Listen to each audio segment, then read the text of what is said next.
Attention, vous écoutez un podcast audioactif.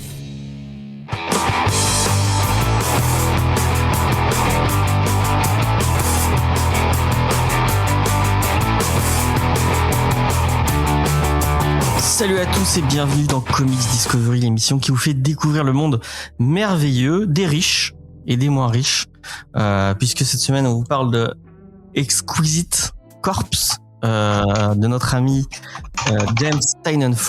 Je sais plus qui au dessin, puisque en fait on a eu le droit à il y a deux mais sur le deuxième c'est un autre non, si je dis pas de bêtises. Pardon, oui, c'est le dessinateur de Beach Planet, Valentine Delandro. Oh. Si je me trompe pas. Et ça les graphismes, j'ai rien à redire. On verra après, excusez-moi. Oui. Bonjour à mon équipe. J'arrête pas de me vanter qu'on est la seule équipe de comics, de podcast comics en majorité féminine, mais toutes les filles sont en train de fuir cette émission. Je ne comprends pas. Même Faye n'a pas voulu venir. Bon, on va dire bonjour à Cécile. Salut Cécile. Salut James.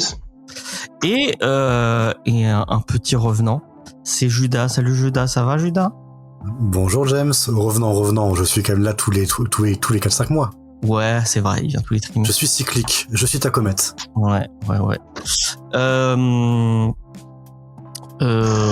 Bon, j'en ai parlé un peu en off et il m'a dit est-ce qu'on a vraiment besoin de l'annoncer vu que je l'ai déjà un peu dit, mais on peut le dire de façon un peu plus officielle. BD Discovery, donc présenté par Judas, sous sa forme actuelle, ancienne du coup. C'est finito puisque on a plusieurs membres de l'équipe qui n'ont plus le temps et qui ont d'autres projets. Du coup, on va passer sur. On essaie de réfléchir. Je vais rien annoncer du tout parce que sinon, rien ne va se faire comme d'habitude. Mais peut-être il y aura un autre truc autour de la BD sur ce flux et peut-être que ce sera avec Judas. Voilà. Avec plaisir, dans tous les cas on parlera toujours de BD, on trouvera toujours un moment de parler de BD. Ouais. Ce format-là était vraiment très sympa, on avait vraiment le temps de prendre on avait le temps de prendre de la place, de prendre du temps et de parler un peu en profondeur. Évidemment ça venait avec toutes les contraintes extrêmement lourdes de l'organisation, parce que c'était quand même une émission qui était très préparée, qui demandait vraiment beaucoup de lourdeur et beaucoup d'alignement de planètes. Là, les planètes ne vont plus pouvoir s'aligner pendant un bon moment, donc vous êtes prévenus. Il y aura probablement pas d'épisode cette année, dans les années à venir, mais à la place, on fera d'autres trucs en BD. On en parlera tous ensemble. Ouais. Et en plus, ça demandait tellement de temps de montage, parce qu'il y a des gens très à cheval sur le montage, alors que moi, vous connaissez mon credo sur le montage. On coupe le début, on coupe la fin, et puis on balance. Mon credo, on le connaît et surtout on l'entend. Oui, voilà. Alors que c'est pas vrai parce que je suis en train de faire du montage. J'ai fait des prises de son pour le Girl Cut et je suis obligé de monter. Et du coup, je me force à enlever tous les enlever tous les reniflements et tout. Donc ça demande beaucoup plus de temps. Mais comme c'est pour le Girl Cut, j'essaie de faire les choses bien. Mais ça demande du temps.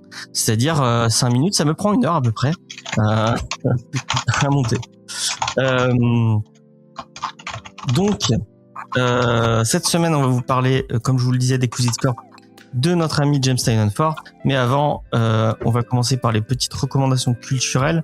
Qui veut commencer? Est-ce que vous voulez que je commence? Ou voilà. Vas-y, commence. Je commence. Alors, moi, j'y croyais pas trop. Je me suis dit, j'ai regardé la série en me disant, ouais, bon, ça va être encore une merde de Marvel que j'ai pas aimé. Comme beaucoup des séries, des dernières séries de Marvel, qui étaient vraiment pas terribles. Je pense à toi, Secret Invasion. Vraiment, c'était horrible, Secret Invasion. Et son générique généré par IA, soi-disant, ah oui, mais c'est pour faire plus, enfin bref. Non, c'était pourri, c'était moche. Voilà, faut dire. Donc j'y suis allé en me disant bon, j'y vais pour rager. Je crois que j'ai même pas fini Daredevil pour le coup, tellement j'ai trouvé ça nul. Alors que j'aime bien les séries Netflix Daredevil, mais vraiment là la série Enfin, je regarde pas Daredevil pour regarder du full Law & Order. Je regarde Law & Order. Voilà, c'est plus intéressant. Donc, j'ai regardé Wonder Woman parce que j'aime bien le personnage. C'est un personnage très random des Avengers. Je suis certain que Judas et Cécile ne savent absolument pas qui c'est et quels sont ses pouvoirs. C'est mort. Voilà. Et donc je me suis dit ouais bah pourquoi pas, allons-y. Et j'ai bouffé les 8 épisodes d'un coup. Bon, c'est pas très dur, c'est des petits épisodes de 30 minutes. Donc ça se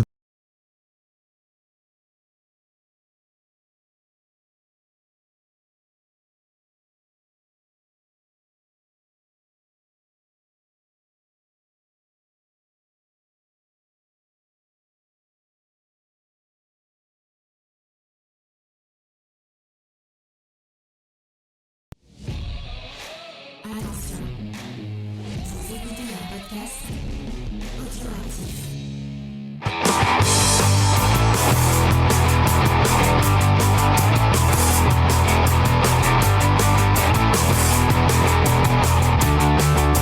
Salut à tous et bienvenue dans Comics Discovery, l'émission qui vous fait découvrir le monde merveilleux des riches et des moins riches. Puisque cette semaine on vous parle de Exquisite Corpse de notre ami James Tynion-Ford. Je sais plus qui au dessin, puisque en fait on a eu le droit à il y a deux mais sur le deuxième c'est un autre non, si je dis pas de bêtises. Pardon, oui, c'est le dessinateur de Beach Planet, Valentine Delandro. Oh. Si je me trompe pas. Et Ça, les graphismes, j'ai rien à redire. On verra après, excusez-moi. Oui. Bonjour à mon équipe. J'arrête pas de me vanter qu'on est la seule équipe de comics, de podcast comics en majorité féminine, mais toutes les filles sont en train de fuir cette émission. Je ne comprends pas. Même Faye n'a pas voulu venir. Bon, on va dire bonjour à Cécile. Salut Cécile. Salut James. Et un petit revenant, c'est Judas. Salut Judas, ça va Judas? Bonjour James, revenant, je suis quand même là tous les 4-5 mois. Ouais, c'est vrai, il vient tous les trimestres. Je suis cyclique, je suis ta comète. Ouais. Bon, j'en ai parlé un peu en off et il m'a dit est-ce qu'on a vraiment besoin de l'annoncer vu que je l'ai déjà un peu dit, mais on peut le dire de façon un peu plus officielle. BD Discovery, donc présenté par Judas, sous sa forme actuelle, ancienne du coup. C'est finito puisque on a plusieurs membres de l'équipe qui n'ont plus le temps et qui ont d'autres projets. Du coup, on va passer sur. On essaie de réfléchir. Je vais rien annoncer du tout parce que sinon, rien ne va se faire comme d'habitude. Mais peut-être il y aura un autre truc autour de la BD sur ce flux et peut-être que ce sera avec Judas. Voilà. Bah, avec plaisir. Dans tous les cas, on parlera toujours de BD. On trouvera toujours un moment de parler de BD. Ouais. Ce format-là était vraiment très sympa. On avait vraiment le temps de prendre on avait le temps de prendre de la place, de prendre du temps et de parler un peu en profondeur. Évidemment, ça venait avec toutes les contraintes extrêmement lourdes de l'organisation parce que c'était quand même une émission qui était très préparée, qui qui demandait vraiment beaucoup de lourdeur et beaucoup d'alignement de planètes. Là, les planètes ne vont plus pouvoir s'aligner pendant un bon moment, donc vous êtes prévenus. Il y aura probablement pas d'épisode cette année, ni dans les années à venir, mais à la place, on fera d'autres trucs en BD. On en parlera tous ensemble. Ouais.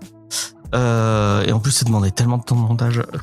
Parce qu'il y a des gens très à cheval sur le montage, alors que moi, vous connaissez mon credo sur le montage. On coupe le début, on coupe la fin, et puis on balance. Mon credo, on le connaît et surtout, on l'entend. Oui, voilà. Exactement. Alors que c'est pas vrai parce que je suis en train de faire du montage. J'ai fait des prises de son pour le Girl Cut et je suis obligé de monter. Et du coup, je me force à enlever tous les enlever tous les reniflements et tout. Donc ça demande beaucoup plus de temps. Mais comme c'est pour le Girl Cut, j'essaie de faire les choses bien. Mais ça demande du temps. C'est-à-dire 5 minutes, ça me prend 1 heure à peu près à monter. Donc cette semaine, on va vous parler, comme je vous le disais, d'Exquisite Corpse de notre ami James Tynion IV. Mais avant, on va commencer par les petites recommandations culturelles. Qui veut commencer? Est-ce que vous voulez que je commence? Ou voilà. Vas-y, commence. Je commence. Alors moi, j'y croyais pas trop. Je me suis dit, j'ai regardé la série en me disant, ouais, bon, ça va être encore une merde de Marvel que je n'ai pas aimé. Comme beaucoup des séries, des dernières séries de Marvel, qui étaient vraiment pas terribles. Je pense à toi, Secret Invasion. Vraiment, c'était horrible, Secret Invasion. Et son générique généré par IA, soi-disant, ah oui, mais c'est pour faire plus, enfin bref. Non, c'était pourri, c'était moche. Voilà, faut dire.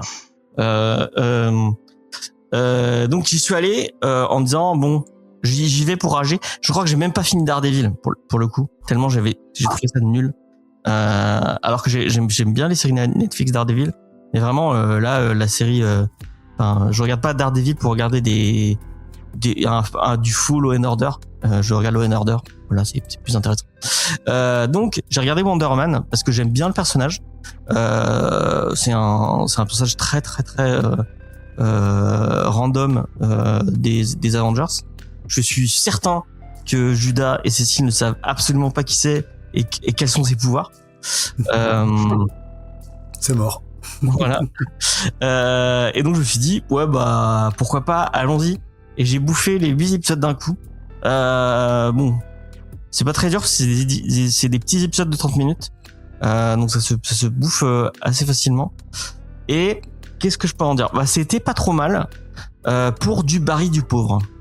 Si vous avez aimé Barry, si vous avez vu Barry, déjà si vous avez pas vu Barry, mais regardez Barry. Barry c'est trop bien. Donc là on est un peu sur le même thème. Je rappelle pour les gens qui n'ont pas vu Barry, c'est la série géniale de merde, j'ai oublié le nom de l'acteur qui joue dedans et qui s'appelle Bill Hader. Voilà, Bill Hader que vous avez vu dans tous les films de Judd Apatow et de Seth Rogen, qui est un mec, un ancien du SNL. C'est un mec qui est super drôle.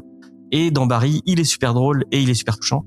Qui joue un ancien de l'Irak qui revient un peu traumatisé de l'Irak et en fait un de ses proches le manipule totalement et il devient tueur à gages et il va tomber sur un cours de théâtre et il va avoir un épiphanie, il a envie de devenir acteur.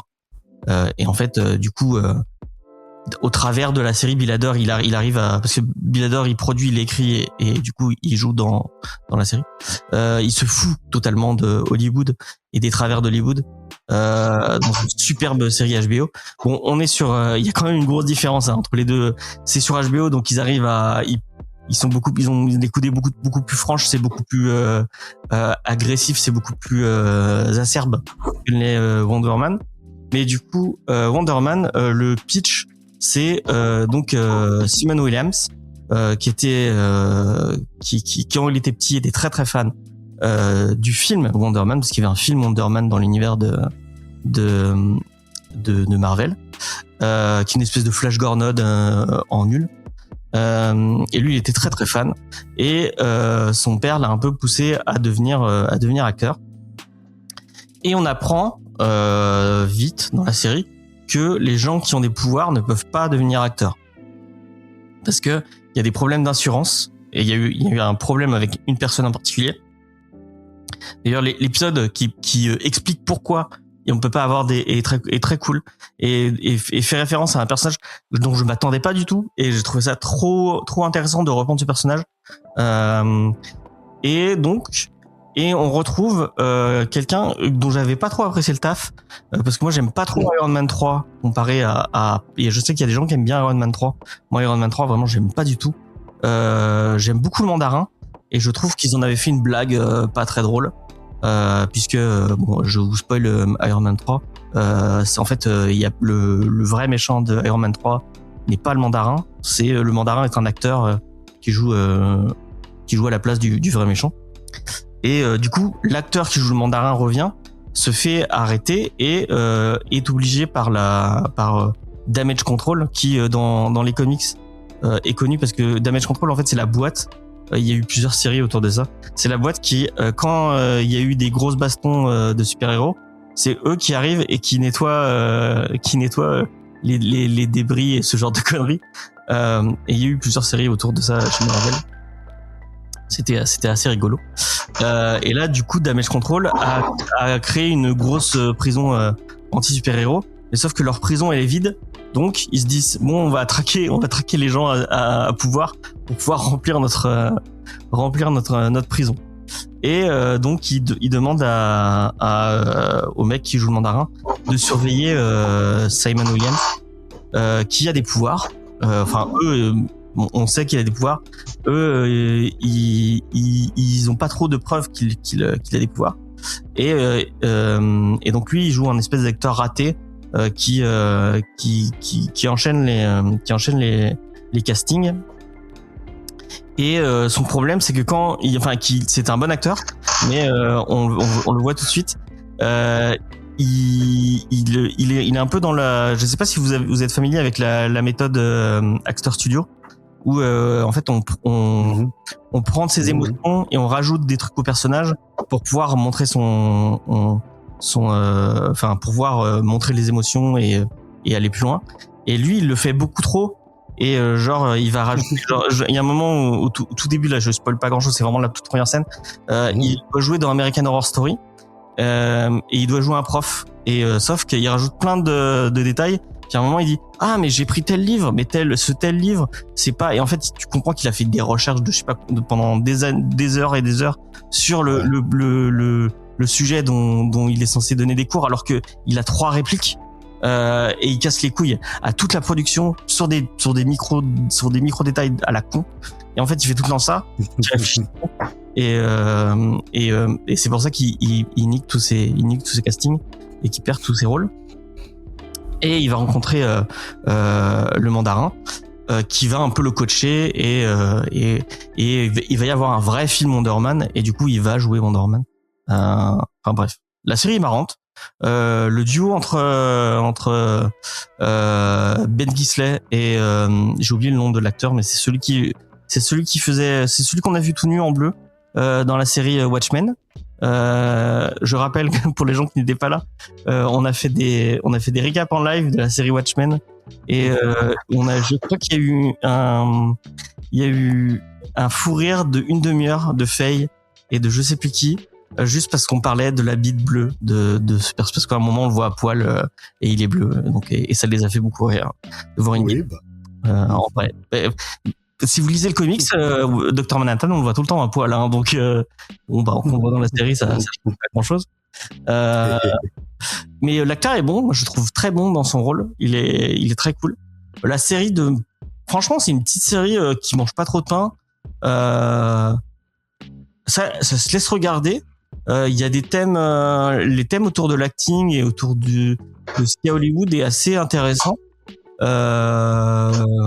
Bon, il y a pas trop de scènes d'action, vous attendez pas je pense qu'ils n'ont pas eu un budget énormissime. Mais je trouve que ça respecte bien ce qu'est le personnage. Pour ce que j'en ai lu. Moi, je l'ai surtout lu dans le run de Buzik et Perez dans Avengers. Je sais pas, mais je trouvais ça cool. Et le fait de le mettre, donc il est d'origine haïtienne. Son père vient de la diaspora, enfin son père est émigré haïtien et du coup il vient de la diaspora haïtienne. Et il y a tout un délire autour de ça qui est assez intéressant. Donc ouais, la série ça se regarder et vraiment pour un produit Disney+, quand tu regardes ce qu'ils ont fait à côté, enfin, Loki c'était irregardable. Loki c'était vraiment, il faut le dire, hein. Loki c'était Umbrella Academy en moins bien, quoi. Tout est pompé sur Umbrella Academy de A à Z, même les décors. Enfin, pour une fois qu'il y a un truc un peu rafraîchissant et un peu sympa, montrons-le et disons-le. Et même s'il continue sur cette lancée-là, parce que faut le dire, Thunderbolt c'était pas trop mal. Comment dire, les 4 Fantastiques c'était pas, moi j'ai trouvé ça cool. Je l'ai pas revu, donc peut-être que au revisionnage, je me dirais ah non en fait, bon j'étais peut-être un peu trop sympa, mais au final j'avais bien aimé le côté rétro-futuriste et toute la DA un peu années 50 tout ça. Franchement c'était bien foutu. Bon par contre Captain America c'était une horreur. Donc est-ce que ça me donne de l'espoir pour Avengers Doomsday? Non, pas du tout, parce que je comprends pas pourquoi ils sont allés rechercher les anciens. Enfin, Steve Rogers avait une fin magnifique et je trouve qu'il s'essuie le cul sur leur script en le faisant revenir. C'est d'une débilité totale. Et quoi, il revient? Tu m'as spoilé. Je fais semblant, pardon. Oui, la Terre entière est au courant. La Terre entière est au courant qu'il revient, effectivement. Et Robert Downey Jr. en Doom, mais c'est débile aussi. Voilà. Parce que Doom. Tant qu'il change de personnage. Oui, mais enfin, moi, ce qui me gêne, et je suis certain que ça va être ça, parce que Doom, on voit jamais son visage. Ils vont pas prendre Robert Downey Jr. pour ne jamais montrer sa gueule. Il va jamais avoir son masque. C'est obligé. On va le voir 2 secondes avec son masque et tout le reste du film, on va voir sa gueule. Doom, on ne voit jamais sa gueule. Ou alors il va faire un voice acting de malade. Ouais, mais non, mais c'est pas possible. Bon, ils ont fait ça avec Pedro Pascal, mais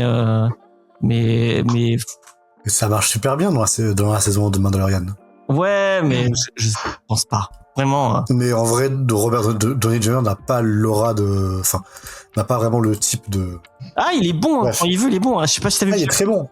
Chaplin. Mais il est aussi beaucoup trop cher. Oui, il est très très cher. Et vu combien ils l'ont payé pour qu'il revienne, je pense qu'ils vont montrer sa tronche. C'est pas possible. C'est pas possible. Et ça va pas. Doom ne montre pas sa gueule. Enfin, et Doom, il est défiguré. On peut pas montrer sa gueule. C'est pour ça qu'il porte un masque. Enfin, bref. C'est un détail débile, mais c'est dans l'ADN du personnage. C'est comme si le surfeur d'argent, il était doré. Bah non, c'est le surfeur d'argent. Bref.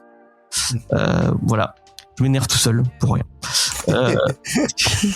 T'inquiète, c'est le ton. Est-ce que quelqu'un a une reco à partager? Je peux y aller, mais je peux aussi laisser la priorité. Ok, bah ouais, moi je vais être rapide.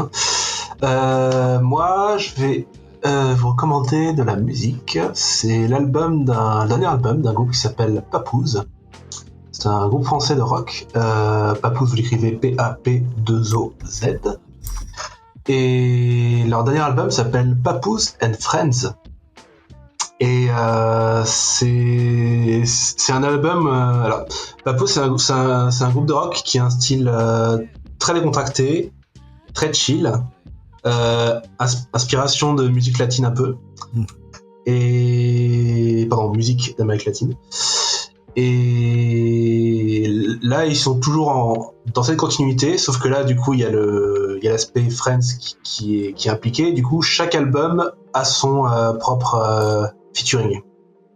Ça se suit presque comme un album de Gorillaz. Sauf qu'après, c'est pas forcément des guest stars, c'est surtout des guests. Mais à vrai dire, c'est grâce à cet album que j'ai décidé de m'intéresser au groupe Papoose, parce que sur 9 chansons, du coup, il y a 9 invités. Et disons que pour les connaître, faut avoir des goûts de niche, mais aussi un peu de la chance. Donc moi, par exemple, sur les 9 noms, il y avait par exemple Arto Lindsay. Lui, il était connu dans les années 80 dans la scène No Wave.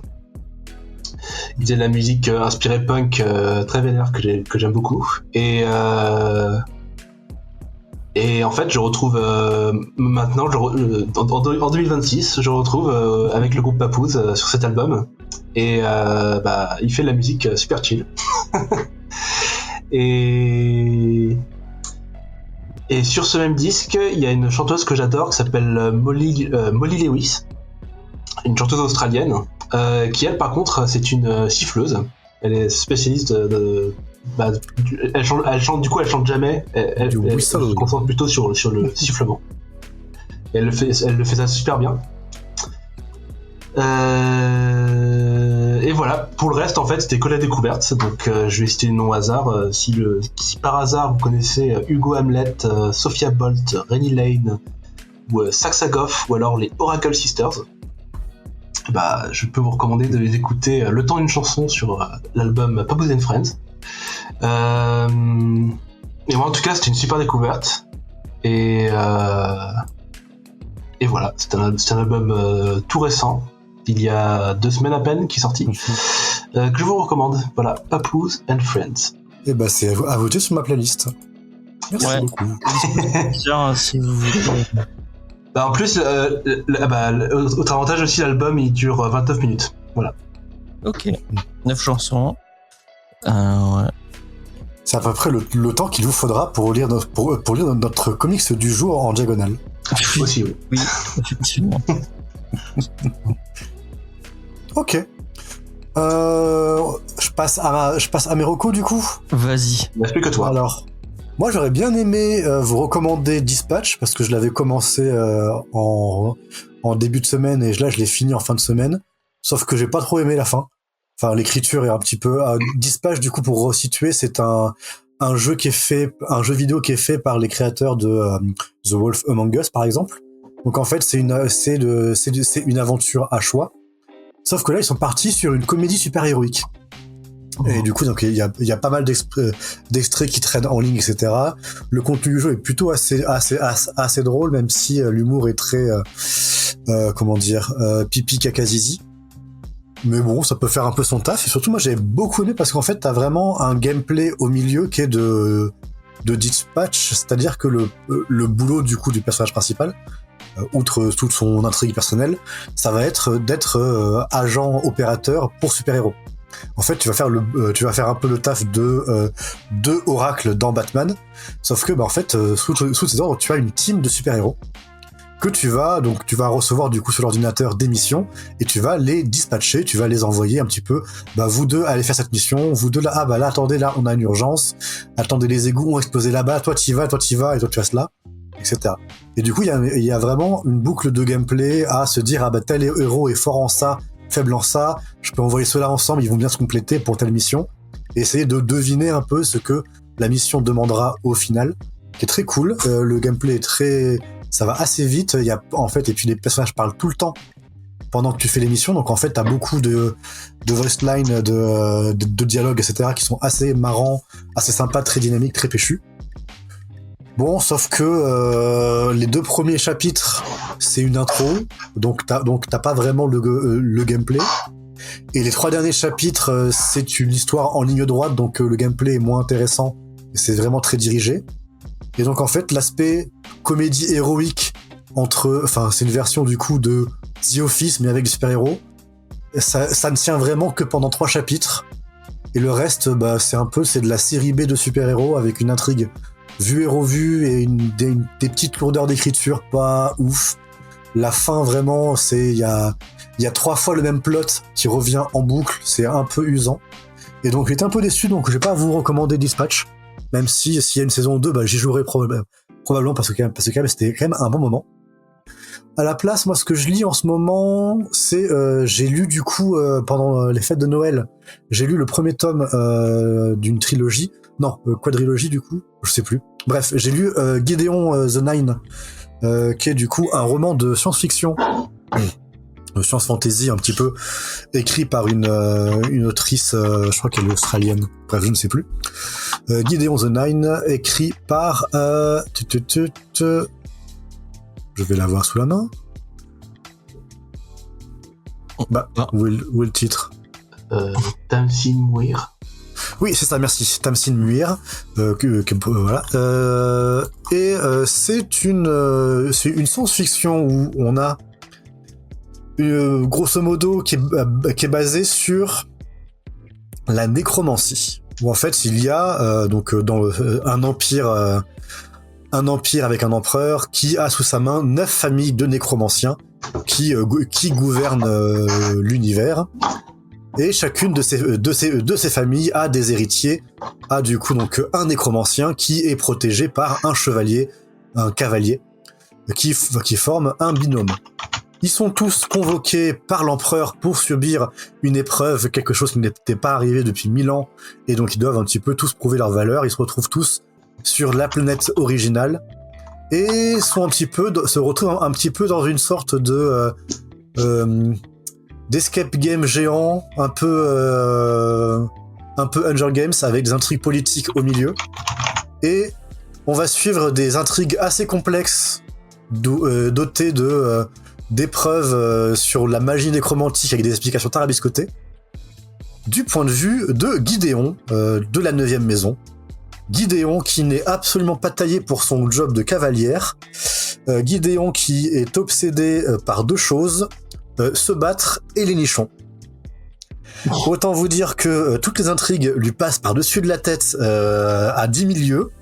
Elle découvre des trucs au bout de 3 jours, alors que tout le monde avait capté depuis le jour 1.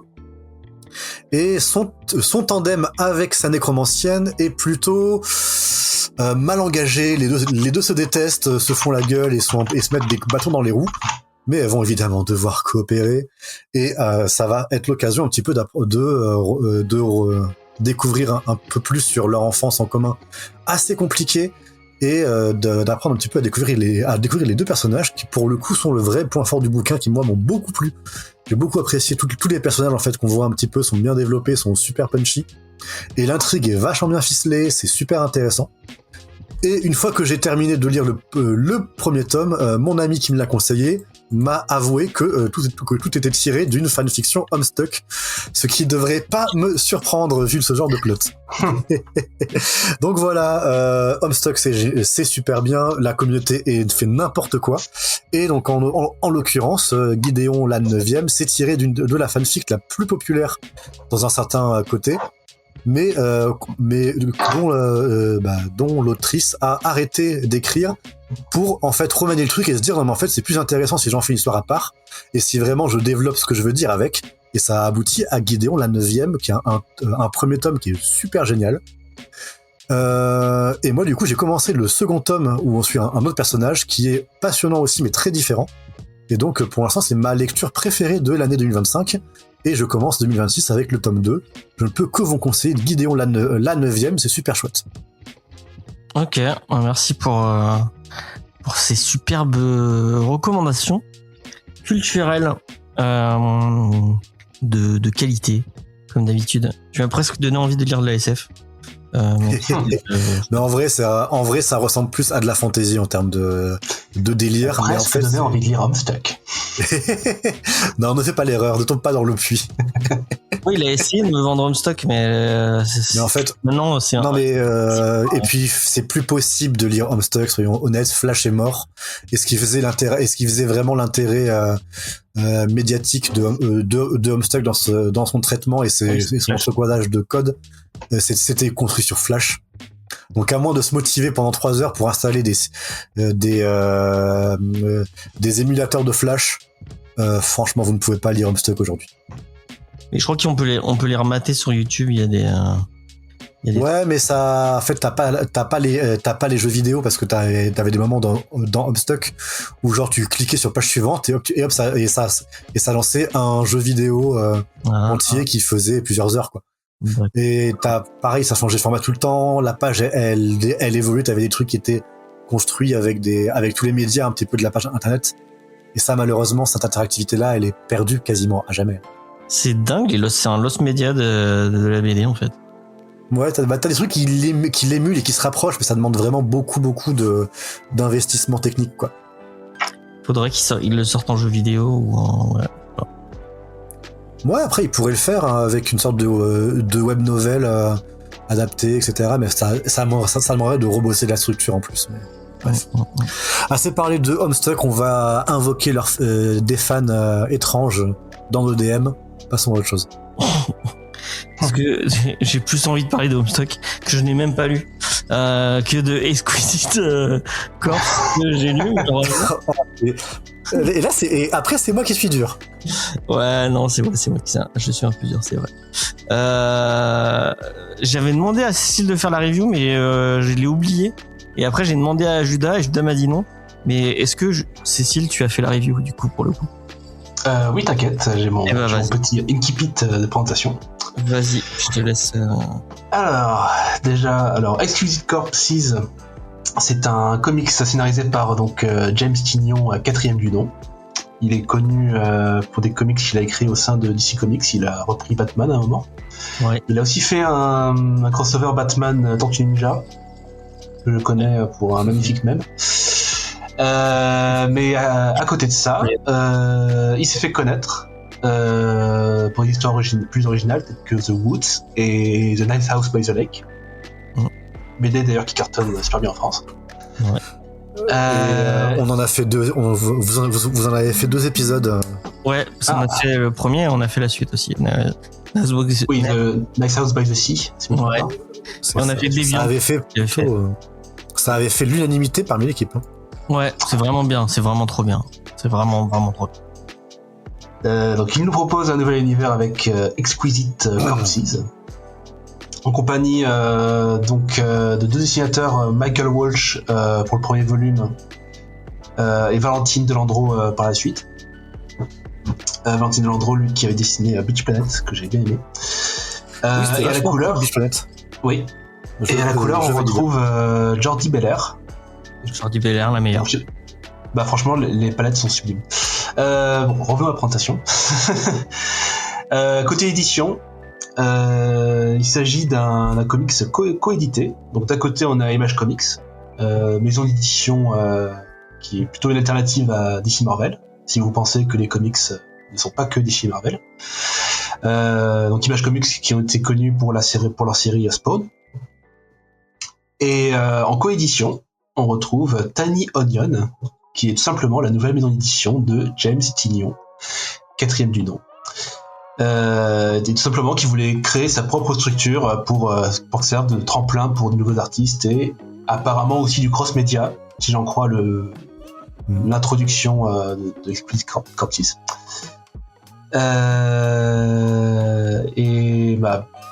Ensuite, pour ce qui est de l'histoire, dans Oak Valley, une toute petite ville éloignée des États-Unis, il y a un spectacle qui se prépare pour le soir d'Halloween. Il y aura 12 meurtriers qui vont débarquer dans la ville et qui vont s'entretuer. Et chacun de ces 12 tueurs est représenté par une des 12 familles les plus riches et influentes des États-Unis. Donc le dernier tueur qui tient encore debout au matin garantira à la famille qui le représente d'être considérée comme la plus puissante de toutes. Et le jeu se répète tous les 5 ans. Sauf qu'à Oak Valley, il n'y a pas que la douzaine de tueurs qui va s'entretuer, il y a aussi les habitants qui n'ont pas été prévenus du tout et qui se retrouvent pris au piège dans ce cauchemar. Et donc on va suivre différents civils à travers la ville qui vont essayer de se débrouiller durant cette tuerie. Donc voilà pour présenter les choses. Très bonne. Moi je me suis fait des maths. Fortnite ou PlayerUnknown's Battleground plus Hunger Games plus American Nightmare plus le film Suicide Squad plus Squid Game égale ce comics. Voilà. Est-ce que vous partagez ce sentiment de déjà vu qui devient trop fort en fait? Oui. Totalement. En plus, c'est que des tropes à la con de... Même les personnages, c'est que des tropes nuls. C'est fou. Par contre, en termes de narration pure, en termes de vraiment construction du récit, moi, ça m'a fait penser à un film catastrophe. En fait, la façon dont on va switcher entre plein de personnages qui, confrontés à une situation de catastrophe, en fait, vont genre révéler soit leur noblesse d'âme, soit en fait ce qui était derrière leur apparence, etc. Machin. Genre la catastrophe révèle les vrais héros, tout ça, le truc très américain. C'est pas faux. Ouais, il y a un peu cet aspect-là. Mais moi, le problème, du coup, on a ces 12 tueurs qui sont censés être symboliques. Chaque tueur est censé être important, sauf qu'en fait, dès que les hostilités commencent, t'en as un qui se fait tout de suite tuer. Et aussi là, sachant qu'on a lu les 2 premiers tomes, moi je vais être gentil, il y en a un et demi, il y a un tueur et demi dont on comprend les enjeux, on a le background. Et pour le reste, en fait, il va falloir qu'ils arrivent à développer leur personnalité avant de se faire tuer. Voilà. C'est bien résumé, hein. C'est pour qui tu penses avoir un background? Bah en fait, il y a un personnage qui prend littéralement la moitié des scènes du premier tome. Voilà, Lone Gunman, c'était son. Ah oui, effectivement. Et je rajoute 0,5 points à une des tueuses qui est en fait la sœur jumelle. Ah oui. Oui. Voilà. C'est un background facile, mais ça lui donne plus d'avantages que les autres. Mais même le design avec le masque d'or, parce que Lone Gunman, il a un masque d'or. Ça me fait penser je sais plus où je l'ai vu, mais j'ai vu ce truc dans un truc de chez Label 619. Ça, vraiment, j'ai vu rien que le design du masque d'or avec un gros corps comme ça. J'ai vu quelque part. C'est vraiment un truc vu et revu aussi. Ça sent le réchauffé de. T'as envie de crier au plagiat. J'ai pas envie de crier au plagiat. J'ai envie de crier à la merde. La flamme, sinon. À la flemme, ouais. Parce que je crois que j'avais rien lu de mauvais de Tynan 4 pour l'instant. J'avais lu des trucs pas ouf. Deviant, bon, c'était rigolo. Et ça mangeait pas trop pattes un canard. Mais il y avait 2-3 petits trucs intéressants. Je suis pas le plus grand fan de comment ça s'appelle. Il a fait un truc d'horreur un peu teenage. On l'avait fait. Je crois que tu l'as fait avec nous, Judas. Ah merde, avec une meuf qui tue des monstres. Bon bref. Il y en a plein, ça. Je peux t'en citer 12 par année. Une espèce de Buffy, mais avec des monstres, des rêves et tout. Enfin bon bref. Ça c'était pas trop mal. Même si c'était un peu, mais là c'est de la fainéantise. Je trouve que c'est juste de la fainéantise. C'est un scénariste qui bon, allez, je me fais pas trop chier et puis voilà quoi. Enfin, bref. C'est ouais, je dirais pas en vrai, il y a un côté vraiment de vouloir mêler plein de trucs dans, en fait, ce que pour vraiment donner sa chance à 100% aux comics, ça a un aspect vraiment complètement assumé dans son côté fun, de genre, on va mettre des tueurs ultra caractérisés et présentés comme des super-héros ou présentés comme des rockstars, quoi. Ouais. Qui débarquent dans un contexte film d'horreur, battle royale, etc. Et donc en fait il y a cet aspect vraiment complètement décérébré, assumé, de vraiment on va faire du truc comme ça. Là où en fait je trouve que ça ne marche absolument pas, c'est qu'en fait pour moi il y a vraiment une erreur de rythme dans l'écriture. Le premier tome notamment, c'est la moitié des scènes, pour un truc qui dans ce délire-là pourrait aller très vite. La moitié, ce sont des scènes qui t'expliquent tout le background des familles qui se partagent le pouvoir. Où t'as du coup tout le monde qui va t'expliquer, oui, alors en fait on fait ça pour telle et telle raison, en fait, et machin, et ils te répètent déjà 3 fois le principe de leur jeu. Puis t'explique en long, en large, en travers que en fait oui, si on remonte à l'indépendance des États-Unis, en fait, on est 13 familles qui se partagent le pouvoir depuis machin. Ça n'a aucun intérêt de savoir ça. T'as toute une scène t'as plein de scènes en fait avec un mec complotiste qui écoute des podcasts complotistes au début, puis en fait, oh mon Dieu, il a raison depuis le début. Voilà, c'est un petit peu vraiment, ça n'a rien à faire dans le rythme de l'histoire. Ce qui fait que vraiment le premier tome, il est bavard pour absolument rien qui va te servir dans l'avalanche d'hémoglobine et d'action qui va suivre. Le gimmick des cartes, vraiment, c'est ok, tu l'as vu une fois, mais qui te le fait 13 fois, c'est bon, on a compris quoi, c'est débile. Ouais, bah c'est ça quoi, genre même, enfin dans Spider-Verse, au moins il faisait le montage alterné, enfin en même temps quoi, au moins il balançait tout en même temps quoi. Non là c'est un peu long, c'est poussif, du coup ça fait vraiment que le rythme du premier tome est vraiment très bizarre quoi. Il te paraît très lent alors qu'en fait tu l'as lu en 25 minutes quoi. Ça a pas, c'est très bizarre. Et ensuite, moi, je vois vraiment il y a vraiment, assez peu de recherches sur les tueurs envoyés dans cette arène, qui sont, comment dire, ce seraient des cartes Pokémon, tu t'aurais pas envie de les avoir dans ton Pokédex. Et après, bon, en vrai, et du coup, après, ça va être vraiment un enchaînement de scènes un petit peu vues et revues de slashers, etc., avec différents trucs. Sauf que, pour moi, il y a vraiment un moment qui m'a profondément dérangé, que j'ai trouvé très malvenu. C'est-à-dire qu'il y a ce truc de, ok, tu peux ne pas te prendre la tête, tu peux vraiment faire un truc pulp, un truc fun, un truc très, très pop, vraiment pas de soucis, machin. Avec des tueurs en série, en plus, avec plein de couleurs dans tous les sens, des designs un peu absurdes, t'es presque dans Jojo Bizarre Adventure pour certains personnages, etc. Ok, t'y vas, y a pas de gravité, c'est fun, etc. Et puis, en même temps, du coup, tu veux confronter ça avec des personnages qui vivent des trucs un peu où pour eux ça change un petit peu, mais en fait même il pourrait y avoir cette opposition de tueurs qui prennent leurs pieds avec des civils complètement terrorisés. Mais les scènes de terreur ne fonctionnent pas. Je pense qu'il y a une scène où t'as deux tueurs qui s'entretuent et qui tuent des gens dans une supérette d'autoroute. Et du coup, t'as vraiment le point de vue du mec derrière le comptoir qui va se cacher derrière, qui va vraiment trembler, faire oh mon dieu, qu'est-ce qui se passe? J'ai l'impression qu'ils ont même pas essayé de rendre la scène mémorable en fait.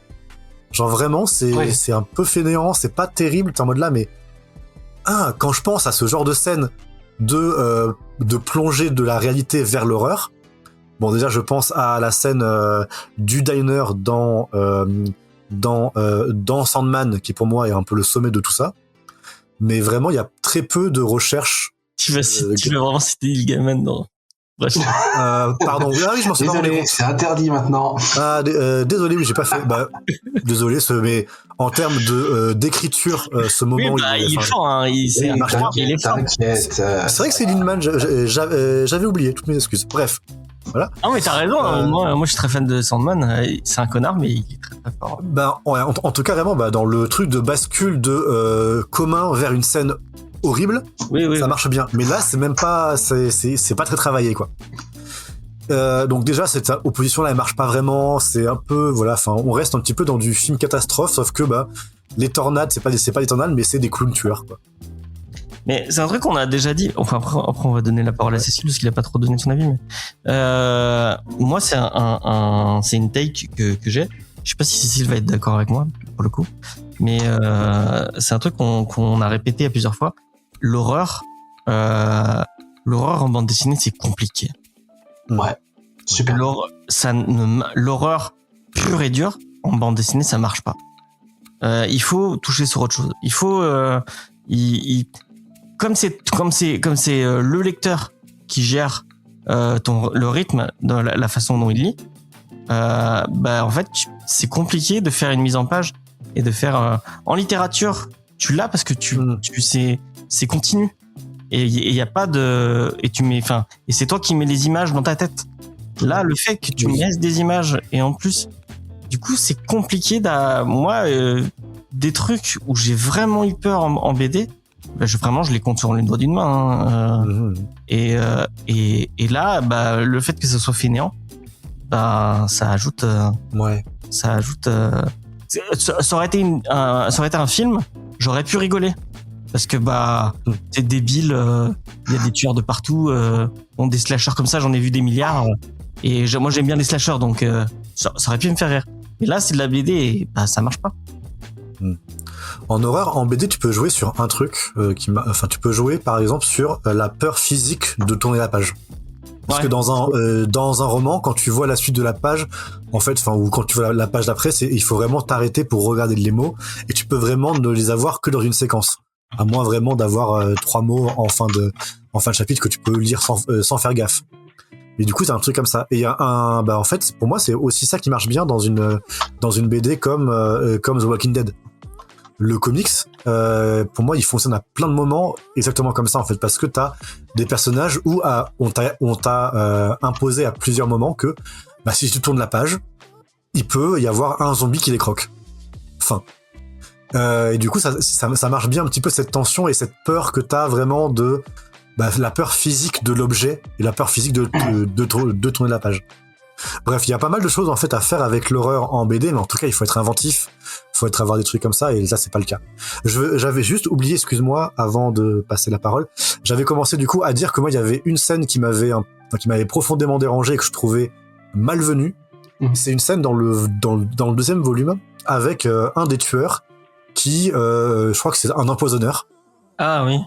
Et du coup, t'as une scène où en fait, il va empoisonner plein de gens. Et t'as une page où c'est lui avec une seringue en plein milieu d'une pomponnière à nourrissons. Ouais. On avait signé pour un truc fun, pas prise de tête, léger, enfin avec un truc un peu pulp, un peu déchirant, avec un peu de trashouille et un aspect un peu mauvais gosse. Mais là, c'est extrêmement glauque. Ça fait un retour au réel avec des trucs qui peuvent être une peur de parents ou même de gens concernés par les enfants qui est abominable. Et ça m'a sorti du truc et j'ai fait, mais à quel moment tu dessines ça si c'est pas pour le prendre au sérieux? Enfin, genre, c'est horrible. C'est vraiment un truc, bref. Et ça m'a sorti complètement. Pour moi, il y avait vraiment une rupture de ton. Bon, déjà, empoisonner des gens à l'hôpital, ok. Mais encore, c'est montré par de l'acide, par des corps qui se désintègrent un petit peu, machin. C'est un peu, ok, il y a un côté très imaginaire noir et un peu dégueulasse. Là, vraiment, ça m'a sorti du truc et j'étais vraiment mal à l'aise, pas pour les bonnes raisons, et j'étais un peu en colère contre le bouquin parce que non, c'est pas une scène que tu fais comme ça à la légère, et vraiment, j'ai détesté. Ok. Moi, pour revenir à la thématique de l'horreur, ce dont tu me parlais justement avec pour essayer de gérer son rythme pour que la peur marche mieux, c'était ce que j'avais expliqué dans un précédent épisode. C'est comme ça que ado je lisais du Junji Ito ou du Kazuo Meru en fait. Genre j'étais dans le noir avec juste une lampe pour éclairer les pages. Et je tournais le plus vite possible la page parce que je savais qu'au tournant il allait y avoir soit une pleine page, soit une double page avec beaucoup de détails, enfin quelque chose qui soit vraiment effrayant et qui me fasse sursauter au lit. Et donc ça je comprends. Et pour ce qui est de l'horreur dans Exquisite Corpses, il y a aucun moment où je me suis dit que c'était de l'horreur. Moi, je me suis juste dit que c'était de l'action, du thriller, du trash. Mais si je dois relire le texte d'intro, donc de James Tynion, 4e du nom, qui dit que c'est un univers horrifique flambant neuf. Non, pas très flambant neuf, franchement. Pardon. Parce que déjà, je vais me répéter, mais le concept de la nuit, du coup, ça me rappelle American Nightmare. Les riches qui veulent se divertir en regardant des gens s'entretuer, ça me rappelle Squid Game. Ensuite, t'as un aspect Fortnite parce que du coup, les gens débarquent dans la zone et doivent survivre, etc. Et... Oui, en plus, ils doivent aller chercher leurs armes, enfin, ils doivent looter, voilà. Littéralement. Voilà, ils doivent trouver leur loot d'armes. Il y en a qui lootent et il y en a, enfin... Jean-Michel Lungunman, il a fait avec tous ses fringues, il est pas allé chercher ses fringues, à moins qu'il il devait avoir une cache quelque part, on l'a vu en hors champ, quoi. Ouais. Non mais tu comprends, c'est le seul qui a vraiment du background, donc il a tous les avantages. Donc ouais, pour revenir en fait, moi le problème avec ce comic, c'est que j'ai appris après la lecture que c'était censé être de l'horreur. Donc non, j'ai pas eu peur. Aussi parce que tout se passe trop vite, surtout dans le tome 2. Tome 1, beaucoup de backstory sur un personnage, mais aussi pour expliquer comment marche le jeu. Et après, dans le 2, ça accélère. Et en fait, vu que c'est vite, vu que tout se passe vite, il n'y a pas de suspense. Donc je pense que moi, à un moment, je commence à plus trop m'inquiéter des civils, alors que ce sont censés être les proies, et que c'est intéressant qu'on ait à la fois le point de vue des gens qui viennent pour tuer et les civils qui sont là en tant que proie potentielle. Mais malgré ça, en fait, je pense ça se résume en fait à la fin de chaque tome, il y a un tableau qui affiche donc les tueurs et qui est éliminé, qui va continuer. Mais en fait, c'est fait comme un tableau de tournoi. Oui, donc ça prédit quels vont être les prochains combats. Donc ça tue un peu le. Oui, je me suis dit la même chose. Ça aussi. Tu suspense le fait qu'on sache qui doit se battre contre qui. Surtout qu'à aucun moment ils disent que c'est défini, ils ont défini quelqu'un comme cible. C'est juste qu'ils doivent buter les gens qui croisent. Et je sais pas pourquoi ils ont dessiné comme ça. C'est bizarre. Pour moi, ça rend les futurs événements super prévisibles. Si ça reste fidèle, hein, sinon on va faire une subversion de nos attentes. Et soudainement, ça va devenir le meilleur comic de tous les temps. Non. Je suis désolé. Non mais voilà, et je piche. Non, encore une fois, je mentionne encore une fois ce fameux cette introduction de texte, parce qu'en fait, moi, c'est la première histoire que je lis de James Tynion, 4e du nom. Du coup, c'est un mauvais départ. On va être clair. Mais surtout, le mec a du melon. Il est super fier de sa maison d'édition qu'il a créée. Avec son nom nul en plus. Enfin, pour finir, en fait, vers la fin, il dit qu'est-ce que j'avais noté? Nous avons pour ambition de faire d'Excluded Corpses un moteur à récit capable de tourner pendant de nombreuses années. Ah. Et en plus de ça, il veut comparer Excluded Corpses avec les comics Absolute de DC. Ah, d'accord. C'est pas du tout la même cour, mec. Non, en tout cas, c'est assez marrant parce que, genre, de la première histoire, vous avez connaissé tous les clichés. Est-ce qu'il en reste même pour faire des histoires? Ouais, mais ça va pas. Nombreuses années, non, ça va pas le faire. Ou alors, je sais pas, le jeu va se finir et après on va te raconter les 5 ans avant le prochain jeu. Ou alors, non, tu sais, genre, ils font un truc façon, genre, on va vous raconter l'édition d'avant. Oui. Ah. En fait, vous aurez la vie de chaque tueur. Donc, tous les 12 tueurs. Donc, ça va au moins garantir 12 issues. Donc, voilà. Ah, ouais. Et évidemment, il y aura en fait le père du tueur qu'on retrouve 5 ans plus tard. Ouais. Mais bon. Écoutez, un truc bon à dire, c'est que j'aime bien tout ce qui est graphique, bien sûr. Ouais, les dessins sont bien, hein. Non, les personnages sont très bien. Michael Walsh et Valentin... que j'appelle son nom, Valentine, pardon, de Landreau. Bon travail. Bravo aussi à Jordi Belair. Ah ouais. Super palette. Franchement. Bah ouais, mais comme d'hab, hein. Elle fait toujours le taf, elle. Et... Ah si, c'est marrant, du coup... j'avais dit dans un précédent... Enfin, avant cet enregistrement que c'était mon premier comics image. Ouais. Et que du coup Spades m'avait dit que de toute façon il n'y avait pas vraiment d'identité d'image comics, peu importe avec quoi on commence.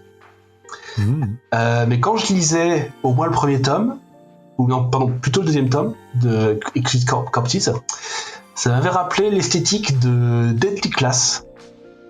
Ah, c'est bien. Et donc là j'ai cherché Deadly Class, c'est aussi image comics. Ouais, mais Deadly Class c'est bien. Oui. Mais il y a au moins cette constante, voilà. Donc t'avais déjà dit niveau esthétique, voilà. L'histoire ça n'a rien à voir, mais C'est Gabriel Ba au dessin, je crois. Je ne sais pas. C'est trop bien, Daily Class. On l'a fait dans l'émission. Et c'est fini d'ailleurs, je crois. C'est trop bien, Daily Class. Et regardez pas la série, elle est nulle à chier. Bien sûr, comme d'hab. Moi, je voulais dire un truc. On en parlait un peu en off, mais le trope du truc à la American Nightmare, on va prendre les armes pour définir un truc par rapport. Bon, là, il y a pas le délire de si on laisse toute une nuit aux gens pour se tuer, ils iront plus faire de la criminalité. Ce qui, enfin, il faut que quelqu'un le dise. Ce trope ne marche pas. Enfin, c'est pas parce que tu laisses les gens faire ce qu'ils veulent pendant une nuit que ça veut dire que pendant le reste du temps ils vont pas continuer à faire la même chose. Hein. Ils font 5 films, mais moi ça fait 5 films que je leur dis, mais ça ne marche pas, ça n'existe pas. Mais James, tu n'es pas une bête assoiffée de sang quand tu apprends que tu peux faire ce que tu veux. Non. Déjà, on sait statistiquement que la peine de mort ne marche pas. Donc pourquoi ça marcherait? Enfin, c'est débile. Bref. Non, mais oui, il y a ce truc-là très étrange de voir vraiment la violence comme un exutoire, etc. Le retour à un truc primal pour régénérer la société. C'est un truc qui est très fasciste. Ah, oups. Ah ouais, bah ça va bien avec l'Amérique actuelle. En ce moment. Ouais. Mais pourtant, il avait l'air un peu gauchiste, Tynan 4. Ouais, mais il est plus américain que gauchiste. Ouais, c'est vrai. C'est compliqué d'allier les deux en plus, donc. Non, mais en fait, c'est un truc qui est tellement, en fait, la culture de la violence aux États-Unis est tellement ancrée que vraiment, enfin, c'est même pas forcément une question d'opinion politique en fait. Hein, c'est juste un trope qui est tellement, enfin, ça vient tellement naturellement avec cette culture que c'est même pas une question d'être de droite ou de gauche aux USA. S'il y a vraiment une gauche aux USA, une question qu'on peut se poser. Oui, on va encore se faire engueuler qu'on politise tout. Mais je le redis, hein, la politique c'est tout. Donc et tout est politique. Surtout les comics. Et surtout l'espèce de délire de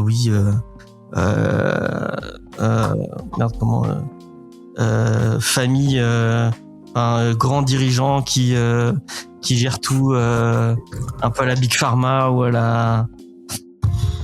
Ouais. Voilà, ils veulent se divertir. Ouais. Donc leur terrain de jeu, ça va être une petite ville. Ouais, c'est un peu. C'est. Moi, ça me fait cringer un peu ce genre de truc.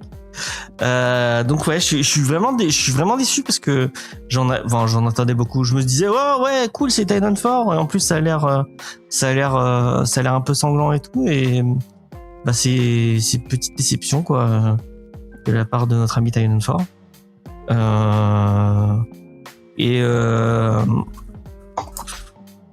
Je saurais pas quoi vous si vous avez envie de lire, bah tiens, ça me fait penser, je l'ai prêté à Agnieszka.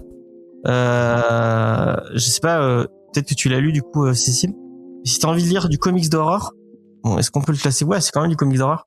Moi, un comics d'horreur que j'ai vraiment beaucoup aimé, c'est Lock and Key de Joel et Gabriel Rodriguez. Dont je crois qu'on n'a jamais traité entièrement dans l'émission. On pourrait peut-être le faire, ça pourrait être intéressant. C'est l'histoire d'une famille qui va perdre son patriarche dans un moment un peu en fait il va se faire buter par deux mecs, et du coup ils vont devoir emménager dans la maison du patriarche qui vient d'hériter,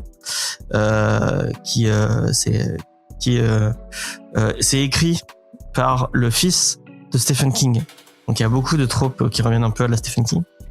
Et le comic s'appelle Lock and Key parce que les enfants vont vite découvrir que si tu mets la bonne clé dans la bonne serrure, tu peux développer des pouvoirs. Et en fait, on est dans une très grande maison avec plein de portes et plein de clés. Et ça va lancer une espèce de de grandes courses pour découvrir toutes les clés.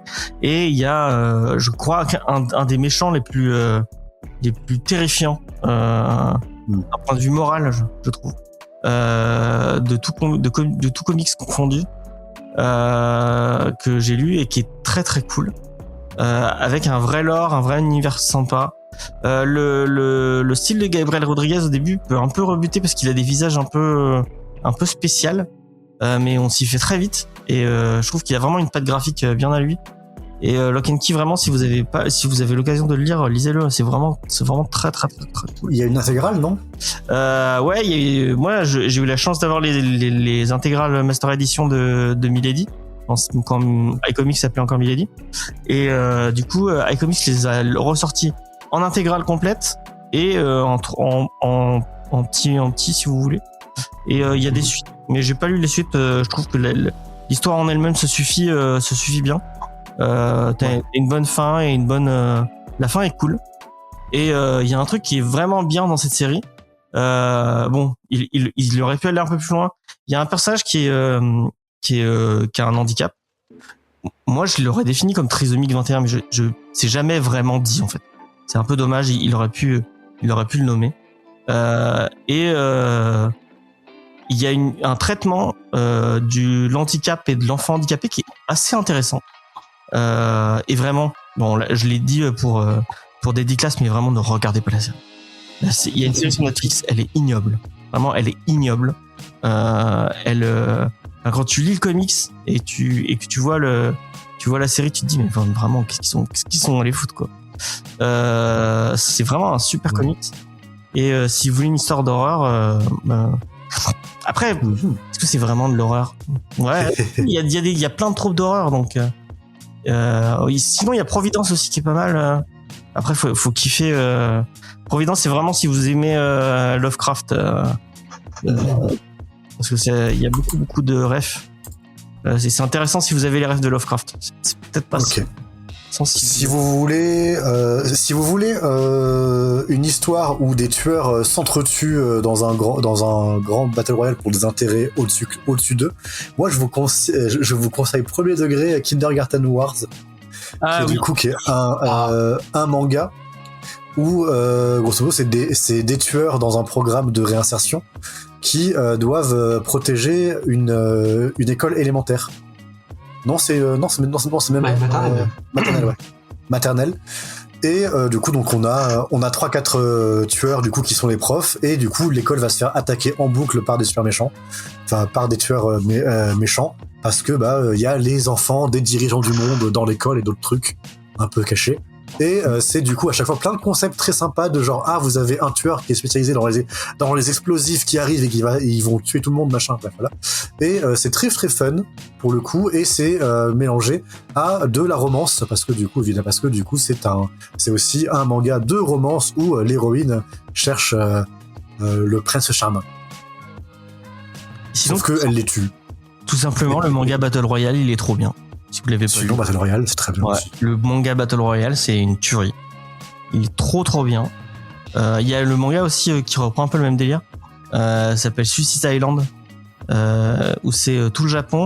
Dès que vous vous suicidez, que vous vous ratez, plutôt que vous soignez, il vous fout sur une île et tu vas te démerde-toi avec les autres qui veulent se suicider. C'est très japonais comme délire. Mais le manga arrive à aller plus loin que son pitch et à proposer un truc intéressant finalement autour de comment on apprend de la vie, tout ça. C'est assez intéressant. Voilà. Moi, comme autre référence d'horreur, en fait, moi, je pense qu'en littérature graphique d'horreur, en fait, je pense qu'il y a que les mangas qui font vraiment un effet sur moi. Et je recommanderais Dragonhead. Ah oui. Qui a une ambiance hyper pesante que j'adore et que j'écoute toujours avec des musiques dark wave qui marchent très bien. Dark ambiant. On l'a fait dans Manga Discovery. T'étais là, Judas, quand on l'a fait? Ah oui, bien sûr, oui. T'as kiffé? Oui. J'ai beaucoup aimé le début, mais dès que sans spoiler, dès qu'ils sortent, j'ai moins aimé. Ah, c'est drôle. Ça se comprend. Et sinon, dans un tout autre style, si vous voulez voir des riches se rivaliser et se foutre sur la gueule, je vous recommande soit la série Billions, soit la série Succession. Voilà. Ah, Succession, c'est très bien. Et voilà, mais bon, pour revenir à Cookie Corpses, moi j'étais déçu parce qu'il n'y a pas vraiment de Kadavrikski dans l'histoire, enfin pour le moment. Mais là, vu comment ça se construit, surtout dans le récit, dans l'histoire, ça ressemble à un Kadavrikski. Sauf qu'en fait, c'est une seule personne qui a écrit en fait. Donc... Il y en a un Kadavrikski de visage un peu. Mais je crois qu'il meurt. Oui. Ça m'a échappé alors. Ouais, si, c'est. Celui qui est avec le couteau. La multitude. Ah oui. La momie. Ouais, mais en fait, le principe était marrant et ils l'ont pas utilisé du tout. La congrégation. Ouais, la congrégation. Un mec qui se coud des visages sur lui-même. C'est un petit détail, mais je déteste quand t'as un personnage qui se nomme d'après une société, un concept en fait. Putain, je déteste. Alors que t'es une seule personne. Voilà, c'était les commentaires. Ouais. D'accord. En vrai, pour ce comics, vous pouvez l'offrir à votre neveu, à votre nièce qui est fan de Suicide Squad, le premier film. Ouais, mais ça existe les gens qui sont fans du premier film Suicide Squad ? Les ados. Ah, ils ont vraiment des goûts de merde. Hein. C'est possible, les gens ultra edgy. A pas forcément beaucoup de références. C'est pas vraiment comment est-ce qu'on peut faire mieux avec ce trope-là, etc. Donc en vrai, un peu edgy, un peu provoque pour rien. Tu liais le blazer. Hein. Voilà, c'est beaucoup mieux. J'ai pas dit qu'il y avait pas mieux à offrir. J'ai dit que tu pouvais offrir. Ouais. Tiens, j'ai oublié de mentionner. Du coup, c'est aussi super court. Voilà. Ouais, ça suit vite. Pour chaque tome, c'est une 60aine de pages. Et ça se lit super vite. Ouais. Franchement, à combien ils sont vendus. J'ai 2 tomes en moins d'1 heure. Attends, je regarde à combien ils sont. Qu'on s'est fait avoir la semaine dernière avec leur truc à 37 euros là, qui se fout. Ah oui, Crisis. Ne lisez pas mon article. Vraiment, mon article est horrible. Je leur descends et j'espère qu'ils le liront pas parce que je leur descends. Non, mais c'est Crisis, c'est une arnaque pas possible. Moi, je tiens juste à dire, en fait, c'est un abonnement pour DC Comics. Ouais. On t'offre plein de issues à côté. Attends, je trouve même pas. Ah si, c'est là, attends. Crossover, saison 3, épisode. Nouvelle Battle Royale. Ouais, c'est vrai qu'ils disent putain. Mais évidemment qu'ils le disent. Bien sûr. Quick Game, Fortnite, Hunger Games, les Battle Royale font une place dans la pop culture depuis plusieurs années qui survivra. Putain, mais et voilà. Mais vraiment. Ah, mais c'est parce qu'ils ont fait un podcast dessus. Ah oui, c'est vrai qu'ils sont leur podcast. Tous les mois jusqu'au mois de juillet. Oh, putain. 13 €, ça fait beaucoup, hein. Ah, mais c'est le coffret avec le... Ah non, c'est le coffret avec le poster. Ah. Ouais. Si ah oui, c'est moi qui tease un truc avec une meuf avec un katana et un masque de... Oh non, mais là, elle est là que pour Aura Farm, hein, vraiment, c'est une honte. Ah oui. C'est pour faire plaisir aux fans de Kitsune. Ah non, sinon c'est 7,90 €. Oh, ça va. Ouais, ça va en fait, ça les vaut. 7,90 €, ça vaut le coup. Ouais, ça va. Mais franchement, il y a un truc comme ça, lisez du Label 619 plutôt. Je sais pas. Ah, Lisez Puta Madre ou ouais, non, lisez. C'est comment déjà le truc de Loba Loca? Loba Loca, c'est trop bien. Oh, oui, c'est trop bien. Lisez Loba Loca. Lisez Shin-Zero. Oh, Shin-Zero. Tu l'as lu Shin-Zero, c'était vraiment trop bien. Tu l'as lu Shin-Zero? Pas encore. Oh putain, faut que il m'intéresse bien. Il me faut la suite là. Trop bien. Non, sinon prenez un numéro de Doggy Bags. Ah ouais, mais Doggy Bags c'est fou. Cool, hein. Law Reader c'est trop bien. Hein. Law Reader c'est trop bien. Ouais. Et après on va encore se faire insulter qu'on est des labels 619-12 on n'y peut rien. On n'y peut rien. On nous a même pas lancé là en plus. Ouais. Bon, Eh bah, ben, écoute, je c'est pense vrai que James aurait dû mieux faire. Voilà. Ouais. Bah, c'est ma sélection qui est pas terrible. La semaine prochaine, on parle de quoi? Je regarde. Comme disait un homme politique français, faites mieux. La semaine prochaine, on parle d'un titre italien, puisque c'est Blatta de Alberto Ponchiellini. Si vous aimez les insectes et les histoires, je crois que c'est un truc d'horreur aussi, si je dis pas de bêtises. Ah. Ouais, ça tente. Ça a l'air sympa. Le dessin est un peu spécial. Moi, j'aime beaucoup le dessin. Et ça a l'air sympa, et en plus c'est une petite maison d'édition, donc c'est cool de faire de la pub pour une petite maison d'édition. Et puis du comics italien. Oui, parce que je tiens à le dire. Comment ça a l'air bien claustrophobe. Hein. Sanglonné. Dans Comics Discovery, on va commencer à ouvrir les portes à la BD franco-belge et à la BD de tout bord. On va garder Manga Haken pour le manga. On va essayer de. Faudrait qu'on se bouge le cul pour être plus régulier sur Manga Haken, mais on va essayer. Et il y a le projet, je sais pas quand on vous verrez. Il y a quelque chose qui popera peut-être autour de la BD. Et puis si on trouve de la BD. Et normalement, si tout se passe bien, le prochain titre de 6 pieds sous terre, il a l'air très cool. On le traitera et on aura peut-être l'autrice avec nous en interview, puisque j'ai demandé à Zelda et Zelda va lui demander. Voilà. Donc c'est cool d'avoir des auteurs en interview. C'est bien d'avoir un peu de retour. Sur ce, moi je peux que vous pousser. Je vous l'ai dit la semaine dernière. Je sais pas si je l'ai envoyé à Judas. Putain, je donne des coups dans mon micro. Cécile, elle a sorti un super truc qui va trop t'intéresser sur comment écouter de la musique sur internet et comment il faut pas écouter Spotify parce que c'est des connards.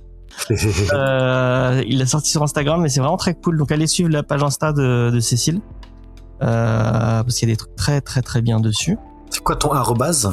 Merci. C'est mon nom attaché, CECILBEHAR. Voilà. En attendant qu'il relance son Ko-fi pour qu'on lui achète des fanzines. En attendant, on vous fait des bisous. La semaine prochaine, on vous parle de Blatta. J'espère que vous n'êtes pas trop insectophobe ou blatophobe. Et claustrophobe aussi. Hein, vraiment, c'est un peu un délire. Ouais. Et allez sur le Ko-fi d'Alissa. Voilà, ce sera dit. À la prochaine. Bye bye. Très bonne soirée.